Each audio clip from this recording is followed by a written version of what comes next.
اس مشقتوں کو بھول گئے، جن ماں باپ نے بڑی مشقتوں کے ساتھ ہمیں پالا، جن والدین نے ہمیں بڑا کیا، جوان کیا، دنیا کی ہر تمنا کو پورا کیا، لیکن آج ہم بے بس ہو گئے۔ آج والدین کو ہماری ضرورت پڑی، ہم کہتے ہیں ابا جان آج ہمارے گھر میں میرے جوان بیٹے، میرے بھی اولاد ہے، میرے گھر کے اخراجات پورے نہیں ہو رہے، ابا سلام آئی کے بعد تو کچھ دن رہ رہے، ایک مہینہ مانگ رہے گی، ایک مہینہ ایک بعد رہے گا۔ میں تو کہتا ہوں انسان بڑا بدبخت انسان ہے، جس والد نے اکیلے 10 والد کو پالا، آج وہی جوان بیٹے اپنے باپ کو ٹھوکریں مار رہے، ایک والدین کو پال نہیں سکتے۔ لیکن یہ والدین اللہ کی بہت بڑی نعمت ہوتی ہے۔ میں کہتا ہوں اللہ کی قسم جاؤ، جا کر ان سے پوچھو، ان ہستیوں سے پوچھو، ان بچوں سے پوچھو، ان نوجوان بیٹوں بیٹیوں سے پوچھو جن کی یہ ماں باپ جیسی ہستیاں تھی۔ اور میرے مسلمان بھائیوں میری بات ایک اور یاد رکھیں، یہ والدین ایسی اللہ کی نعمت اور یہ ایک ایسی ہستی ہے، دنیا کی کوئی چیز ہے انسان کو بچپن میں کوئی چیز اچھی لگتی ہے، اس کی تمنا اور خواہش دنیا بچپن میں پوری ہوتی ہے، جب جوانی میں پہنچتا تو چیز ہوتی ہے، اس کی جوانی کی تمنا ہوتی ہے۔ اللہ کی قسم یہ والدین وہ ہستیاں ہیں، اگر ایک 80-90 سال کا بوڑھا کیوں نہ ہو، سفید داڑھی کیوں نہ ہو، اللہ کی قسم اس کے والدین دنیا سے جاتے ہیں، ان کو 40 سال 50 سال برس گیا ہو، ان کو بھی جب والدین کی یاد ستاتی ہے، بڑا دل کے اندر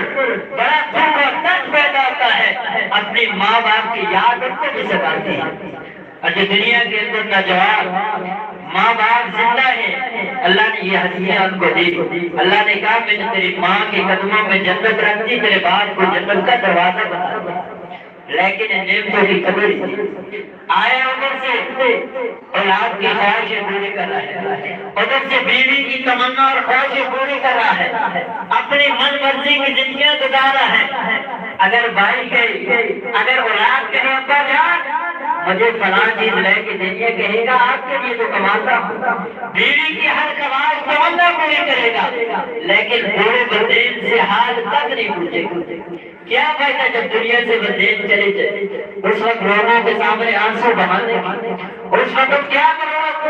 سر کو باندھ کر لوگوں سے گلے لگ کر رونے کی، کاش میں تو آج ڈوب گیا، میرے ماں باپ دنیا سے چلے گئے، اور جب تیرے ماں باپ جیسی ہستیاں دنیا کے اندر تھی، تجھے قدر کرنی چاہیے، تو نے تو ان کی قدر کی نہیں، ان کی اس اللہ کی اس نعمت کی تو نے قدر نہیں کی، اور آج دنیا سے چلے گئے، تو کہتا بڑے مجھے عزیز تھے، اور وہ بھی کتنے زیادہ سے زیادہ 2 مہینے 3 مہینے آیا نماز پڑھی، رو رو کر دعا کی، بڑی ماں کی یاد آتی ہے، بڑے باپ کی یاد آتی ہے، اور 3-4 مہینے بعد نہ قبر پہ جانے کی یاد، نہ نماز پڑھ کر کے دعا کرنے کی۔ یہی والدین کی محبت ہے، یہی ماں سے باپ سے یہی پیار تھا۔ 3 مہینے بننے کے بعد بس بول کیا میری ماں یا باپ دنیا کے اوپر پہ تھا۔ اور میرے مسلمان بھائیوں کہ اللہ کی بہت بڑی عظیم عظیم ہے، اور اللہ تبارک و تعالیٰ نے کیا فرمایا ان کے متعلق، فرمایا اما یبلغ اللہ عندک الکبر احدہما او کلاہما، فرمایا اگر تمہارے بندے ماں یا باپ میں سے دونوں زندہ ہیں، یا کوئی ایک والد یا والدہ زندہ ہو، فرمایا ان کے ساتھ اللہ کلام ہم نے کیسے کرنا ہے، فرمایا فلا تقل لهما اف ولا تنهرهما، فرمایا میں ان تک بھی نہیں کہنا، لیکن ابا جان اف تو نے فلا کام کیوں کر دیا، امی جان اف تو نے فلا کام کیوں کر دیا، بڑی سی بڑی غلطی بھی کر دے، وہی والدین تو جب چھوٹا تھا بڑی بڑی غلطیاں کر دیتا، بڑی بڑی خطائیں کر دیتا، لیکن ماں باپ کہتے خیر ہے یہ بھی چھوٹا سا بچہ ہے تجھے معاف کر دیتے، لیکن اب تو جوان ہو گیا تو کہتا ابا جان کو پتہ ہی نہیں کیونکہ بڑھاپے کی عمر ہے، ذہن آج کل کام نہیں کرتا ابا جان کا، میں زیادہ سمجھدار ہوں، میں بڑا پڑھا لکھا ہوں، میں کہتا ہوں تو پڑھا لکھا نہیں ہے، تو زمانے کا سب سے بڑا جاہل اور بدنصیب انسان ہے جو اپنے والد کو